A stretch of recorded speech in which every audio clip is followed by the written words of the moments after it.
Diwali vacation માં કઈ બાજુ ફરવા જવાનો તમારો પ્રોગ્રામ છે? ક્યાંય નહીં, ઘરે ને ઘરે. હાય હાય, કેમ? હમણાં અમાર બજેટ નથી. તમાર બજેટ ના હોય ઈ વાત માનવામાં ના આવે હો. કેમ? આમ કઈ અંબાણીના દીકરા હી? ભલે ને અંબાણીના દીકરા ના હોય પણ પૈસે ટકે તો સુખી જ હો ને.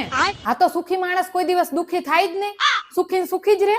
હાય હાય, તે અમાર ભાઈએ કઈ દેવું બેવું કરી નાખ્યું એક શું? આને તો જો પંચાયત કઈ નહીં હો. આ તો ચિંતા થાય ને એટલે પૂછવી, હેમજી. તે તમે ક્યાં ફરવા જવાના ઈ ક્યાં ને? ઉદયપુર, બીજે ક્યાં હોય? કેમ ફરવા જવા માટે રાજસ્થાન સિવાય બીજા ઘણા સ્થળો છે. આ તે ઓલી વખત આમ કુંભલગઢ ગયા હતા. આ તે કુંભલગઢ રાજસ્થાનમાં ના આવે? રાજસ્થાનમાં આવે? ગઈ ભેંસ પાણીમાં. આબુ લઈ જઈશે કાં તો કુંભલગઢ લઈ જઈશે અને ઉદયપુર તો અમાર બાંધેલું જ. ટૂંકમાં રાજસ્થાનમાં જ ઘુમરિયું મારો હિમ કે ને.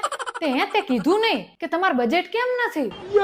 કંઈક તો બાનું કાઢવું જ પડશે, નકરા લપની લપ જ નહીં મૂકે. સાચું બોલ, તમાર બે માણસ કઈક ઝઘડો થયો હે ને?